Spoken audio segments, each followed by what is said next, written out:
Vous avez parlé il y a quelques minutes du franc CFA. Vous avez mentionné ça comme un enjeu. Vous pouvez nous en dire un peu plus en lien avec la crise?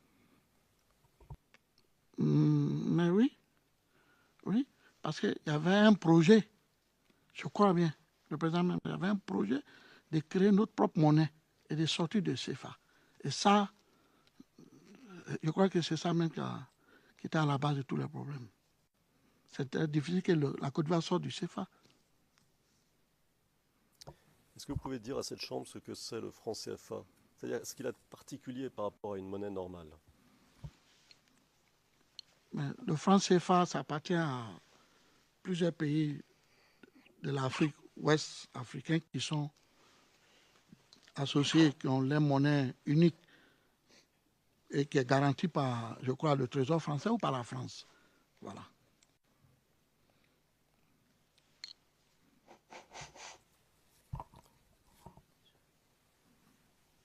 Bon, je reviens à la marche sur la RTI, si vous voulez bien. On a vu les appels des jeunes leaders du RHDP, dont vous aviez parlé. Et vous nous avez parlé aussi de l'appel du Premier ministre, je vous cite, du Premier ministre nommé par M. Ouattara. Alors, ce Premier ministre était qui? C'était M. Soro Guillaume, qui est aujourd'hui le président de l'Assemblée nationale. Et avant d'être le Premier ministre d'Alassane Ouattara, il était le Premier ministre de qui? Il était le Premier ministre de M. Laurent Gbagbo sous le régime de Gbagbo.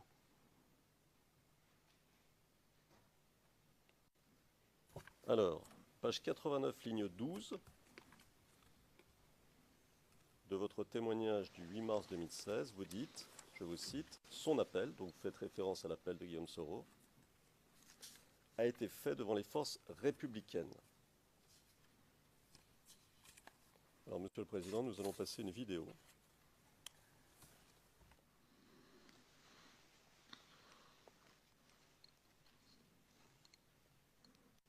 Le numéro est le suivant.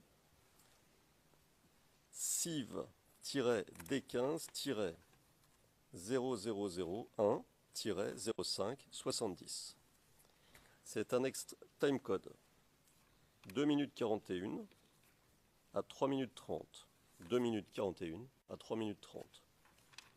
Et c'est un extrait du journal télévisé de la RTI du 17 décembre du 30 décembre 2010, diffusé le 30 décembre 2010. Voilà.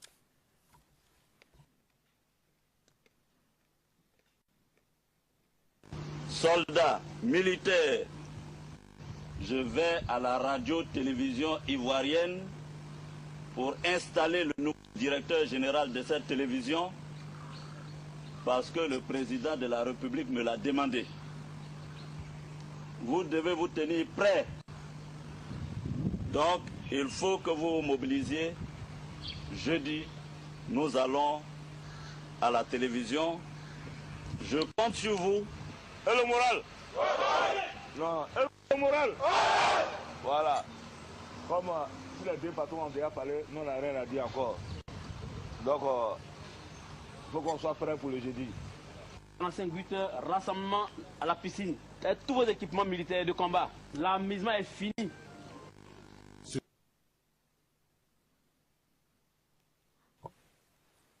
Alors, vous avez vu la vidéo?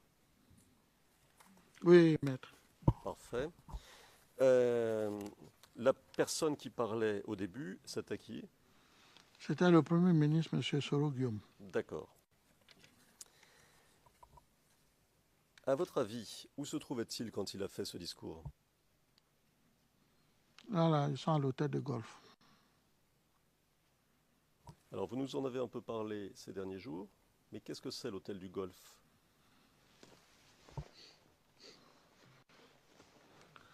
Je l'avais dit ici, quand je suis arrivé tout nouvellement, j'avais dit que nous, on avait surnommé l'hôtel de golf la plus petite république du monde. Donc pour nous, c'était une république. Est-ce que vous pouvez nous dire rapidement, parce que nous, un hôtel, on imagine un bâtiment. Comment se présente l'hôtel du Golfe? Bon, au départ, l'hôtel de golf, c'est un lieu, c'est un hôtel pour recevoir les étrangers, tout le monde. Mais comme pendant la campagne, M. Alassane Ouattara avait pris l'hôtel de golf pour faire son quartier général, parce que c'est comme ça que je comprends le qui je vous comprenez, c'est le quartier général qui est devenu maintenant pour la campagne du président Alassane Ouattara. Et après, quand les choses sont passées, comme vous le savez, il y a eu le président Gbagbo qui a été proclamé président et M. Alassane qui a été proclamé président, il fallait sécuriser l'hôtel de golf par l'ONU. C'est comme ça l'ONU a déployé des chars à l'entrée comme à la sortie, à la voie principale, tout, pour sécuriser ce lieu. Et puisque à partir de là, le président Alassane a nommé un gouvernement, avait nommé un premier ministre et avait nommé des ministres. Et à partir de là, il a commencé à diriger la Côte d'Ivoire. C'est pourquoi on a surnommé la toute petite république du monde. Merci. Comment vous comprenez l'appel de Guillaume Soro? C'est-à-dire un Ivoirien lambda, un Ivoirien moyen. Il entend ça, il comprend quoi? Bon, moi je parle... On demande une opinion au témoin.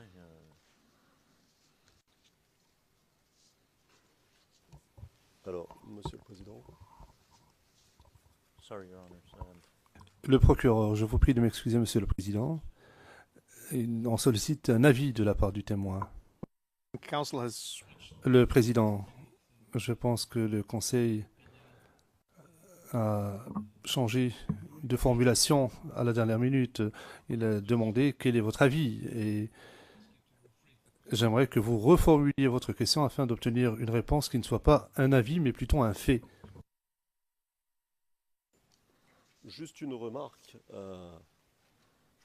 Mon estimé confrère a passé beaucoup de temps à demander lors de l'interrogatoire principal quelle était la perception par le camp Gbagbo de ceci, de cela.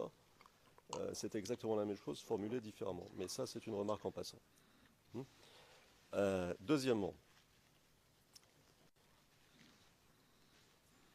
ce qui m'intéressait ici, c'était que nous puissions comprendre, nous tous ici, parce que le contexte culturel est évidemment fondamental, et on ne peut pas le deviner, nous. Donc nous avons ici un témoin intelligent, qui a vécu des choses, qui s'est fait ses propres opinions. Je crois que c'est l'occasion de lui poser la question, comment un discours qui pourrait nous paraître ceci ou cela à nous, comment est-ce qu'il peut être compris par vous? Alors, bien sûr, ce n'est pas une opinion, c'est un sentiment. Hein, on parle de sentiment. Mais surtout, comment est-ce qu'il peut être entendu, compris personnellement par les Ivoiriens? How he perceives it is okay. Le juge président, que vous lui posiez une question sur sa perception, certes, mais de là, lui demander comment les autres ont pu percevoir la chose, c'est autre chose. Posez-lui une question sur sa perception à lui. Très bien. Donc, monsieur le témoin, je vais vous poser une question sur ce que vous avez ressenti, compris du discours. Compris. Merci, maître. Le président, ce que je voulais vous dire, je ne pourrais répondre moi-même à ce qui me concernait, moi-même. Je ne pourrais pas répondre qu'est-ce que les autres pensaient. Mais moi, ce que j'ai vu dans ce discours, c'était un appel par tous les moyens. C'est comme ça que j'ai vu, moi c'est mon analyse. C'était un appel par tous les moyens, par la force, par les armes, par tous les moyens. Aller à l'AET, installer le directeur général de l'AET parce que le président Alassane, qui est reconnu, devait en nommer, il faut qu'il soit installé. Ça, c'est comme ça que je vois, c'est comme ça que j'ai compris. Il dit par tous les moyens. Et lui-même, il a dit par tous les moyens. Soro même l'a dit.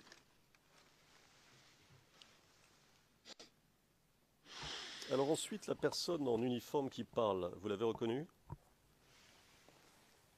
Il y avait deux, le premier ou le deuxième? Il y avait deux.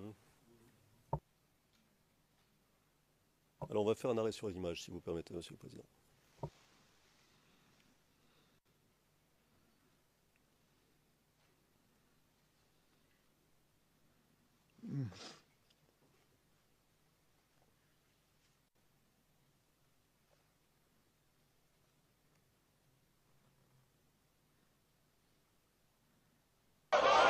Non, le moral. Voilà. Comme si les deux patrons ont déjà parlé, nous n'avons rien à dire encore. Donc, il faut qu'on soit prêt pour le jeudi. 45 heures, rassemblement à la piscine. Et tous vos équipements militaires de combat. L'amusement est... Alors, celui qui parle de dos. Alors, il est de dos aujourd'hui, enfin, il est de dos maintenant, mais vous l'avez vu de face il y a quelques secondes. Alors, est-ce que vous pouvez vous souvenir de son visage? Et si oui, le reconnaissez-vous? Oui, je le connais. Qui est-ce? C'est le commandant Moro.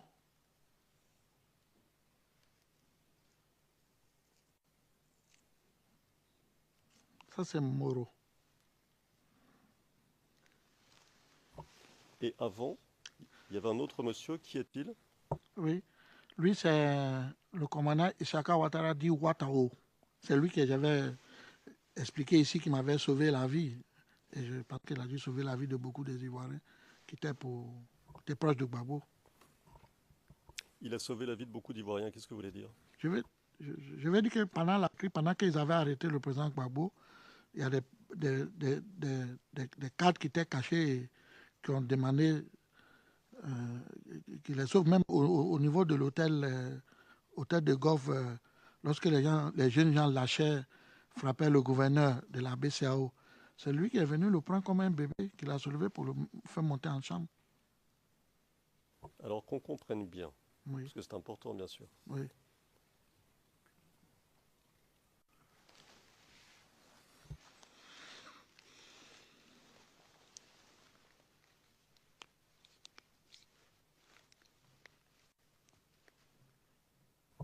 Alors qu'on comprenne bien. Après, ce que vous nous dites là, hein, vous me dites si j'ai mal compris. Après la chute du président Gbagbo, il y a eu beaucoup de gens, si je comprends bien, qui ont été poursuivis, arrêtés et tués. Et lui, c'est-à-dire des soutiens du président Gbagbo qui ont été poursuivis, arrêtés et tués. Et lui, Ouattao, il a réussi à sauver un grand nombre de ces personnes qui étaient menacées. C'est bien ce que vous dites? Oui, c'est bien ce que j'ai dit. Il a sauvé combien de personnes? Vous avez une idée? Moi, pour ma connaissance, moi-même, il y a moi-même d'abord. Il y a le gouverneur que tout le monde a vu. Quand les jeunes gens l'avaient mis en caleçon et les gens le léchaient, il est venu le prendre parmi les gens, il a fait monter. Et selon les informations, je pense que beaucoup de ministres et beaucoup de proches du président Laurent Gbagbo, c'est grâce à lui qu'ils ont reçu à sortir de la Côte d'Ivoire. Mais je n'ai pas les preuves, mais c'est ce qui a été dit. Et ça, je lui remercie aussi. Le gouverneur dont vous parlez, sans Ouattao, il allait mourir? Bon, je ne peux pas, je ne suis pas vraiment un charlatan ou un dieu pour confirmer ça, mais vraiment, dans les conditions là, n'était pas bon. Il ne peut pas mourir. Mais mettez-vous, si 10 personnes sont sur vous en train de vous lécher, quel sera votre sort pendant des heures peut-être? Vous allez mourir. Et ça, c'était où? C'était quand on l'a emmené à l'hôtel de golf. Donc votre réponse, c'était à l'hôtel du Golfe, Oui, c'était à l'hôtel de golf. le quartier général d'Alassane Ouattara. Oui, bien. Beaucoup ont été tués à l'hôtel du...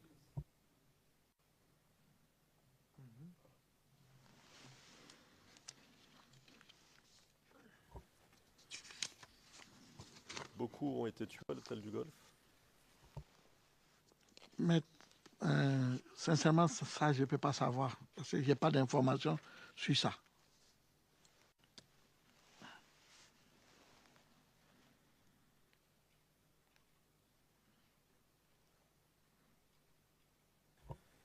Alors, à propos de l'hôtel du Golfe,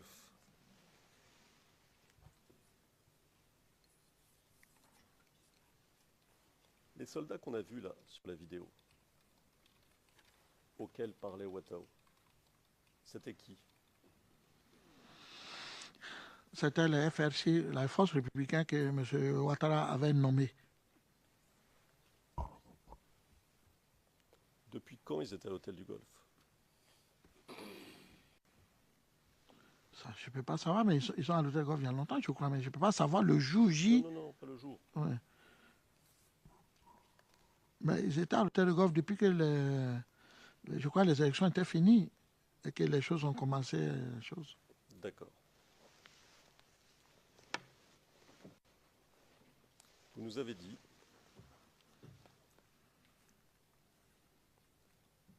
dans votre témoignage du 8 mars 2016, page 96, ligne 16 ou 25, je n'arrive pas à me relire, je vais m'excuser, qu'ils étaient, je vous cite, autour de 1000 ou 500. Vous confirmez? Oui. Donc si je comprends bien, il y avait entre 500 et 1000 soldats rebelles stationnés à l'hôtel du Golfe. C'est ça? J'ai bien dit, il y en avait, ils étaient déjà nommés comme la force républicaine. D'accord, je comprends que ce soit important pour vous. Voilà. Je comprends que ce soit important pour vous.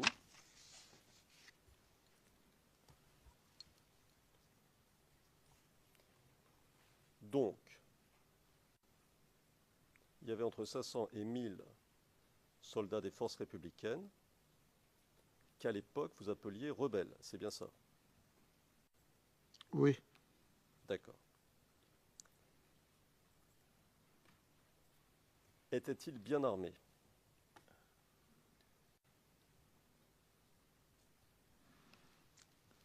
Bon, les images, vous avez vu les images, ils avaient des armes, mais bien armés, je ne sais pas. Ils n'étaient pas là-bas. À votre connaissance?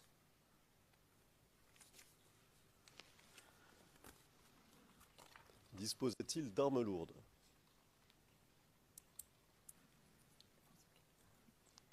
Les armes lourdes qui étaient là-bas, que moi je connaissais avant que même il y ait le blocus, tout ça, c'était les chars de l'ONU, les armes de l'ONU qui étaient là-bas.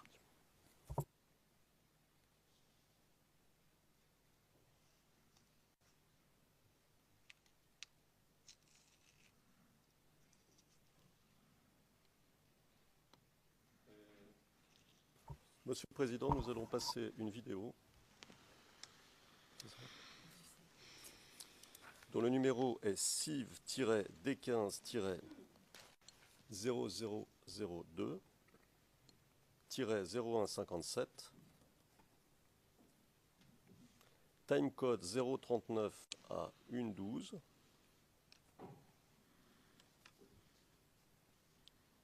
C'est un reportage, ou plutôt un extrait du journal télévisé d'une chaîne française qui s'appelle France 24, à propos des combattants stationnés à l'hôtel du Golfe.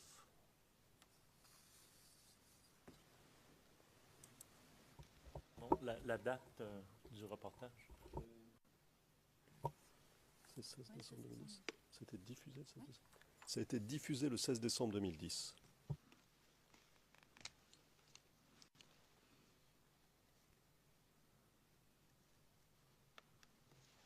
La situation est très très confuse. On attend Ouattara et son gouvernement. Tous ces partisans sont là, hein, comme vous pouvez l'entendre autour de moi. Tous les partisans sont là. Ils sont très très très énervés. Ils veulent en découdre avec les forces de l'ordre. Ils nous disent qu'eux sont prêts. Juste un petit peu avant, les forces spéciales d'Alassane Ouattara sont sorties, armées jusqu'aux dents, pour ouvrir le passage. Voilà la configuration actuelle. Alassane Ouattara et son gouvernement devraient sortir d'une minute à l'autre. Devant eux, l'armée, les partisans de Ouattara, l'armée ouvre la route et les partisans suivent derrière. Est-ce que pour l'instant, les forces de l'ordre parviennent à contenir?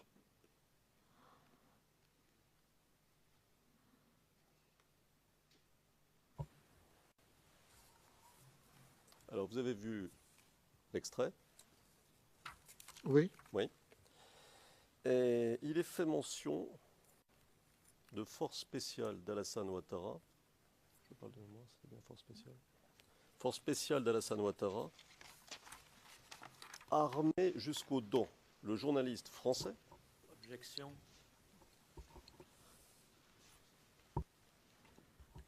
First question. Monsieur MacDonald. Première question à poser au témoin, Monsieur le Président. Est-ce que le témoin a déjà vu ces images? Qu'il s'agisse de France 24 ou d'une autre société, le processus est toujours le même. Le président, le témoin, a peut-être vu ces images. Il est possible également qu'il ne les ait pas vues. Mais la question concernait ce qui était dit. Est-ce que le témoin connaît un certain nombre des éléments rapportés par le journaliste? Veuillez poursuivre. C'est tout à fait ça, d'une part. D'autre part, pour essayer d'aller un peu vite, parce qu'on essaie d'accélérer un petit peu les choses, je me fondais sur une déclaration du témoin, claire. Le témoin disait dans sa déclaration du 15 décembre 2014 qu'il regardait beaucoup France 24. Et de mémoire, je peux vous citer l'extrait, mais je crois que ce n'est pas la peine, et de mémoire, il en a encore parlé lors de son témoignage, je ne sais plus quand, en disant qu'il regardait beaucoup la télévision, y compris française, et France 24. Donc, sur cette base-là, il ne me semblait pas utile et indispensable de lui demander si, etc., etc. D'autant que, comme vous le dites, la question, ce n'est pas ce reportage, la question, c'est le contenu, la mention des forces spéciales. In that case, Your Honor, I'm going to stand up again. Monsieur MacDonald, dans ce cas, Monsieur le Président, je me relève. Pourquoi est-ce qu'il ne pose pas la question au témoin sans la vidéo? Pourquoi est-ce qu'il montre la vidéo au témoin? Parce que nous ne sommes pas ici pour être trompés. Il faut dans ce cas demander au témoin s'il reconnaît les images. On ne peut pas introduire des éléments de preuve de cette façon. Sinon, il faut faire venir le journaliste ou le caméraman ou qui que ce soit qui est responsable du tournage de cette vidéo, ou bien on en demande le versement directement. S'agissant du contenu, le témoin sait et a compris qu'il peut être interrogé sur le sujet, qu'il peut être contre-interrogé éventuellement, même sans voir les images. Mais ce qui est en train de se passer ici avec cette vidéo, c'est ce qui a été interdit à l'accusation. Je comprends que la partie adverse peut agir de la sorte, mais le témoin a des informations dans la tête qui lui viennent des images qu'il a vues dans la vidéo. Donc la technique est exactement la même que celle qui a été reprochée à l'accusation, que l'on pose des questions au témoin directement.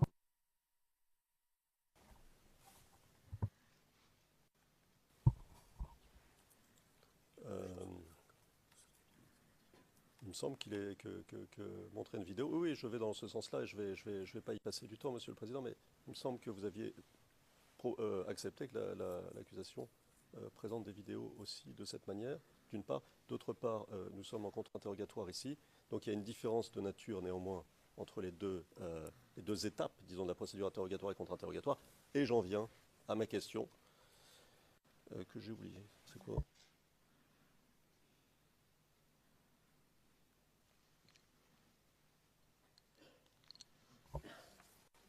Alors,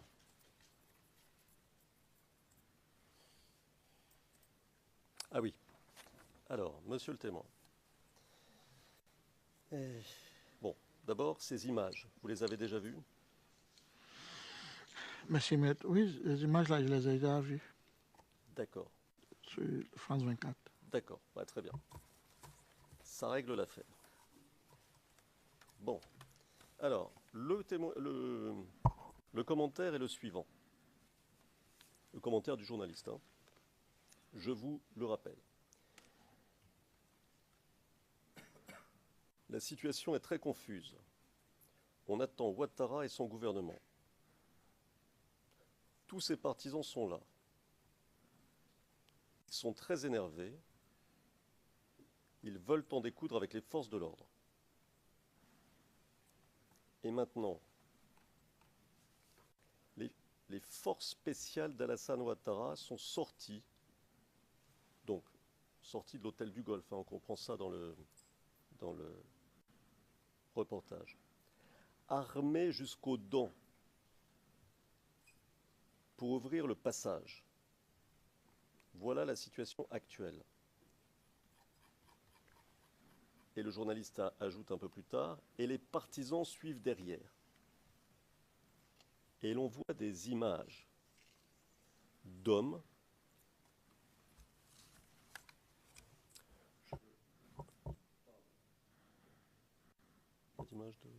d'homme armé. Bon. Donc, armé jusqu'aux dents, évidemment, vous savez ce que ça veut dire. Est-ce que vous saviez à ce moment-là, le reportage est du 16 décembre, que des hommes, je cite, armés jusqu'aux dents, tentaient de percer jusqu'à la RTI?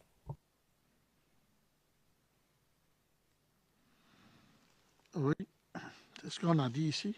On a déjà dit dans la salle.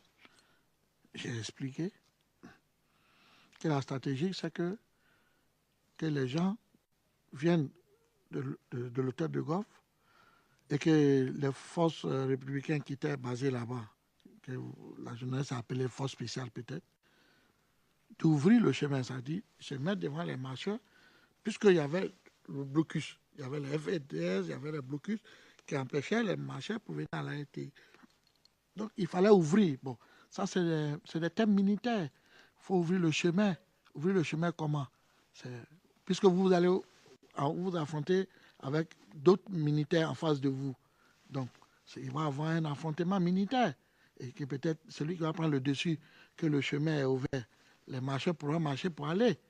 Et je crois que c'est ce qui n'a pas eu lieu. Ils n'ont pas pu. Ils n'ont pas pu. Merci. Alors, tous ces soldats dont vous parlez, entre 500 et 1000 soldats que vous nommiez rebelles à l'époque, FRCI aujourd'hui. On a vu l'un de leurs chefs, vous nous avez dit Ouattao. Y avait-il d'autres chefs à l'hôtel du Golfe ou, je peux poser la question autrement, à qui obéissaient-ils tous ces soldats? Mais, maître, les choses sont, c'est vrai, c'est technique, c'est juridique, tout ça. Mais les choses, dans l'esprit des gens, c'est simple. M. Ouattara a été reconnu comme le président. Et ces militaires que vous avez vus comme M. Isaka Ouattara, dit Ouattao, Mori, les responsables, les capitaines, les sous-officiers, tout cela obéissait à M. Ouattara.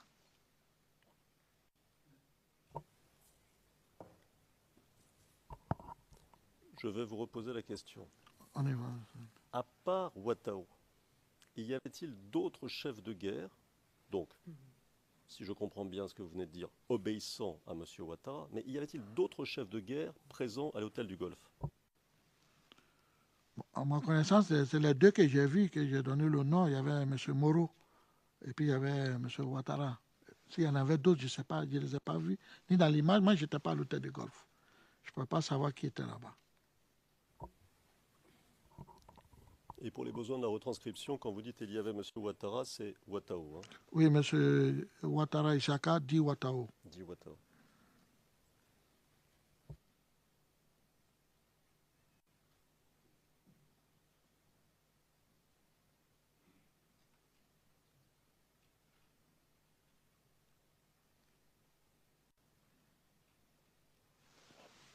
Qu'est-ce qu'il dit Ouattao?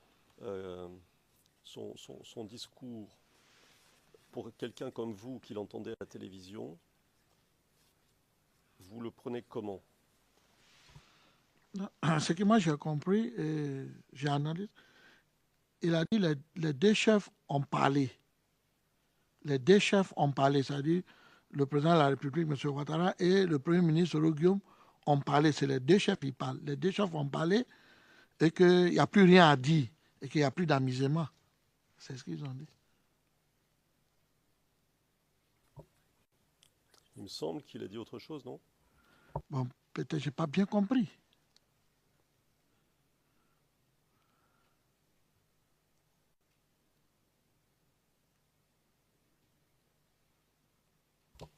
Alors écoutez, de mémoire, moi j'ai entendu, prenez votre équipement de guerre.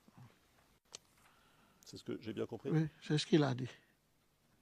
C'est ce qu'il a dit. Est-ce que c'est lui qui a dit au Moro, il ne sait pas entre les deux? C'est que c'est entre les deux, il y a un qui a dit, prenez les équipements de guerre et soyez prêts. Soyez prêts pour le jeudi. Pour le jeudi. Ouais. Pourquoi le jeudi, c'est quand? C'est quoi le jeudi? Qu'est-ce qu'il y avait de spécial le jeudi? C'est le jeudi qu'il devait marcher, parler à la télévision. Je crois que c'était le 16, non? Je crois bien. Donc le jeudi, c'est le 16 décembre 2010. Le jour de la marche sur la RTI, c'est ça? Oui, maître.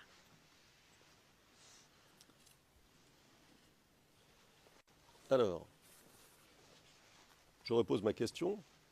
Quand vous entendez un chef de guerre dire « prenez votre équipement de guerre » et que vous savez qu'il y a 500 ou 1000 soldats, ça vous fait quoi? Mais dans le cadre militaire, dans le terme militaire, quand un haut gradé de l'armée demande aux militaires de se mettre prêts et de préparer les équipements, c'est d'aller en guerre. C'est d'aller en guerre, il n'y a rien d'autre. C'est ce qu'il s'avait dit. Je crois, dans le plan militaire. Je ne sais pas. Moi, je ne suis pas militaire, mais je pense que c'est ce qu'ils avaient dit. Si je comprends bien, c'est ce qu'ils avaient dit. Des militaires qui demandent, un patron des militaires qui demande à ses officiers, ses militaires de se préparer demain et de préparer tous les équipements de guerre pour aller au front. C'est pour aller faire quoi? C'est pour aller faire la guerre. C'est pour aller faire la guerre. C'est ce qu'ils avaient dit, je crois. Mmh. Ouais. Donc c'est votre témoignage. Ça, c'est mon avis. Ça, oui, c'est ce qu'ils avaient dit. Faire la guerre.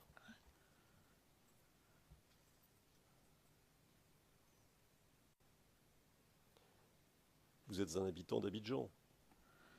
Oui, maître. Oui. Est-ce que vous aviez peur en entendant ça? Mais la guerre fait peur, maître. La guerre n'est pas une bonne chose. Je l'ai toujours dit ici. La guerre fait peur, la guerre n'est pas une bonne chose. La guerre n'apporte que la misère, la mort, la désolation. C'est ça, la guerre. Et ça fait peur d'attendre que des gens vont aller en guerre. Ça fait peur.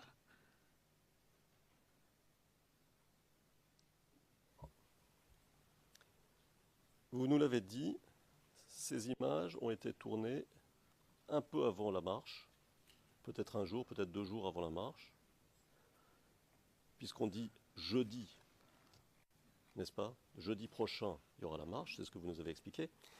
Vous les avez vues quand, ces images-là, vous? Je les ai vues en France 24, je crois, un jour avant la marche ou 2 jours avant la marche, je crois bien. Mais si vous me permettez, oui, ça, vous savez, la crise, on était arrivé à un moment où les journalistes internationaux, nationaux, tout le monde était trop impliqué dans cette crise. Donc même quand tu dis je m'avais fait pipi, on filmait, rien échappait. Tout le temps, c'était sur la Côte d'Ivoire, on montrait tout.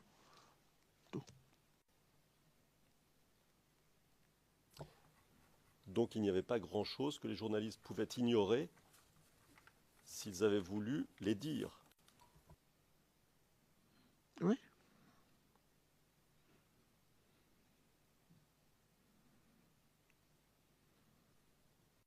Vous nous avez dit, toujours le 8 mars, dans votre témoignage, à la question qui vous était posée, et je cite la question, est-ce que vous savez si le blocus est intervenu avant ou après la marche sur la RTI? C'était la question.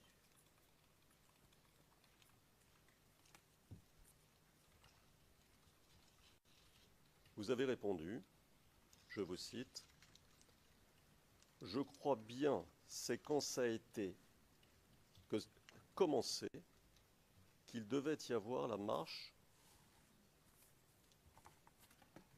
qu'on a mis le blocus. » Ça a été commencé. Annoncé. Pardon, je vous prie de m'excuser. Je me relis mal. Je vais relire la phrase. Je crois bien, c'est quand ça a été annoncé, c'est-à-dire la marche, qu'il devait y avoir la marche qu'on a mis le blocus. Donc, vous nous avez dit que le blocus a été installé, c'est comme ça que je comprends l'affaire, juste avant la marche, pour bloquer la marche. Est-ce que j'ai bien compris? Normalement, comme je l'avais dit, je crois, dans mes déclarations, même à vous et les choses, je crois que le blocus a été fait avant la marche. Bien sûr, ça a été fait avant la marche. Mais ce n'était pas fait seulement uniquement à cause de la marche. Ça a été fait, c'était pour bloquer toutes les entrées et les sorties qui se passaient à l'hôtel de golf. Bon.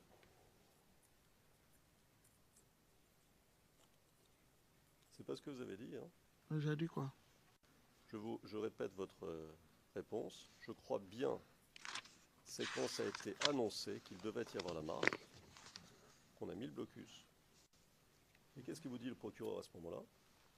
Donc il y a quelques jours. Il vous félicite. Il vous dit que vous avez une bonne mémoire. C'est ça qu'il dit. Vous vous souvenez? Oui. Mais c'est la même chose qu'il vient de dire.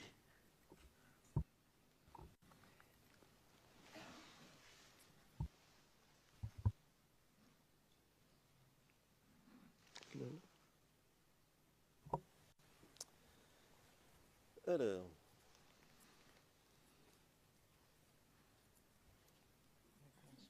toujours le 8 mars, page 94, ligne 13 de votre témoignage, vous nous avez dit, je vous cite, « Les leaders du RHDP, je vais un peu plus loin, ont lancé aussi des messages pour que les gens viennent marcher sur la RTI. » Ça, vous nous l'avez dit tout à l'heure. Donc, j'y reviens pas. Je voudrais vous poser une question à laquelle je pense. Qui les finançait, les leaders du RHDP?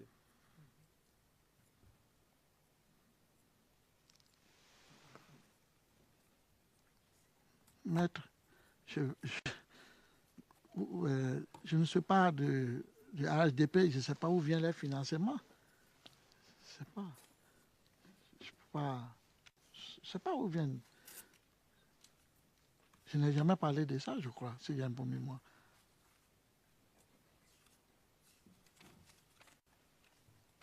D'accord. Alors, à propos de la marche, on est toujours sur la marche du 16 décembre.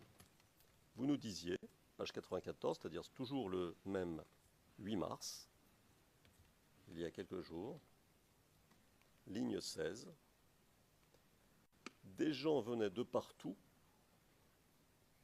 donc répondant à l'appel des leaders du RHDP, si je comprends bien, je vous cite à nouveau, et d'autres venaient aussi qui étaient à l'hôtel du Golfe. Alors, je vous pose une question, j'essaie de comprendre. Donc, convergeaient vers la RTI des masses de gens venant de différents endroits. Vous dites de partout, j'ai bien compris. Oui, maître. D'où exactement? J'ai expliqué ici, j'ai précisé que les gens venaient surtout d'Abobo, les gens venaient de Yopougon, et je crois d'autres venaient des 13 villes, un peu des autres communes. Et le groupe qui devait venir, les gens qui devaient venir de l'hôtel de golf avec l'annonce qui a été faite, qui devaient marcher pour venir.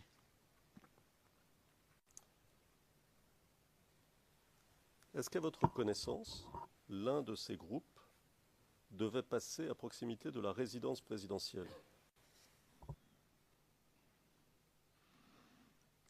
Je ne connaissais pas les passages, mais si ils avaient choisi de passer par là, mais c'était un peu loin quand même. En venant de l'hôtel de golf, c'est un peu loin de la résidence du président, parce que je ne vois pas les raisons pourquoi ils vont faire un parcours pour venir par la maison du président et puis ressortir, aller encore. Non, je pense que c'est tout, quand tu viens de l'hôtel de golf, c'est tout droit. Tu viens à la RTI, je crois. Monsieur le Président, il est presque 1 heure.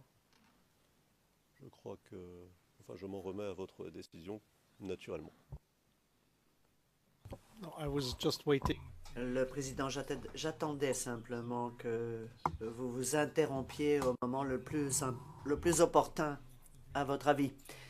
Donc, nous allons maintenant faire la pause. Nous reprendrons nos débats à 14h30 pour la troisième partie de la journée. 23 heures, hein.